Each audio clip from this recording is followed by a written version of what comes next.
एक नगर में प्रतिष्ठित व्यापारी रहते थे, जिन्हें बहुत समय बाद एक पुत्र की प्राप्ति हुई थी। उसका नाम चंद्रकांत रखा गया। चंद्रकांत घर में सभी का दुलारा था। अति कठिनाई एवं लंबे समय इंतजार के बाद संतान का सुख मिलने पर घर के प्रत्येक व्यक्ति के मन में व्यापारी के पुत्र चंद्रकांत के प्रति विशेष लाड़ प्यार था, जिसने चंद्रकांत को बहुत बिगाड़ दिया था। घर में किसी भी बात का अभाव नहीं था। चंद्रकांत की मांग से पहले ही उसकी सभी इच्छाएं पूरी कर दी जाती थी।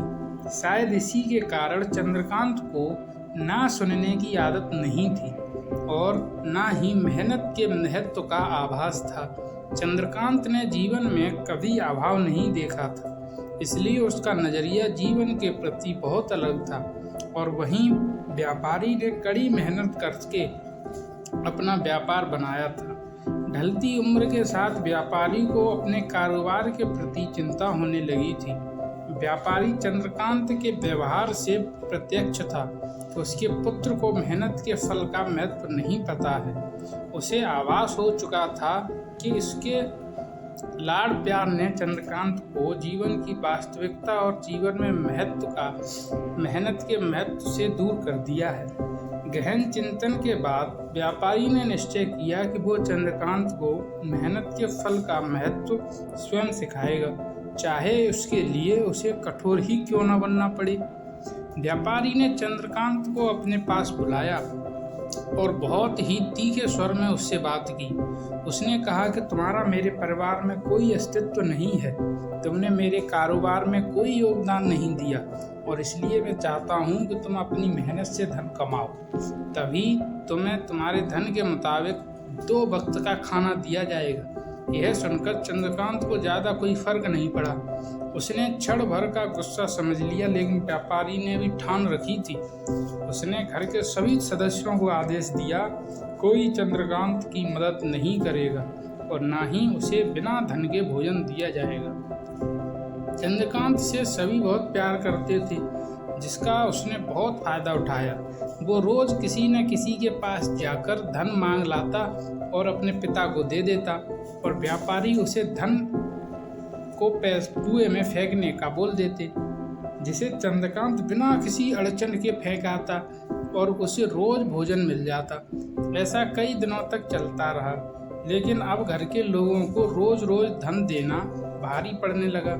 सभी उससे अपनी कन्नी काटने लगे, जिस कारण चंद्रकांत को मिलने वाला धन कम होने लगा और उस धन के हिसाब से उसका भोजन भी कम होने लगा।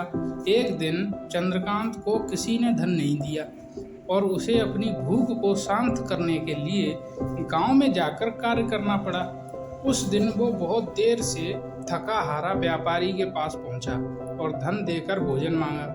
रोज के अनुसार व्यापारी ने उसे वो धन कुएं में फेंकने का आदेश दिया, जिसे इस बार चंद्रकांत सहजता से स्वीकार नहीं कर पाया और उसने पलट कर जवाब दिया, पिताजी, मैं इतनी मेहनत करके पसीना बहाकर इस धन को लाया हूँ और आप मुझे एक क्षण में इसे कुएं में फेंकने के लिए कह रहे हैं।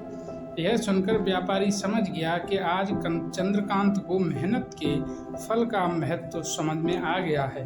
व्यापारी भली भांति जानता था कि उसके परिवार वाले चंद्रकांत की मदद कर रहे हैं, तभी चंद्रकांत इतनी आसानी से धन को कुएं में डाल आता था। लेकिन उसे पता था एक न एक दिन सभी परिवारजन चंद्रकांत से कन्नी काट लेंगे। उस दिन चंद्रकांत के पास कोई विकल्प शेष नहीं होगा। व्यापारी ने चंद्रकांत को गले लगा लिया और अपना सारा कारोबार उसे सौंप दिया।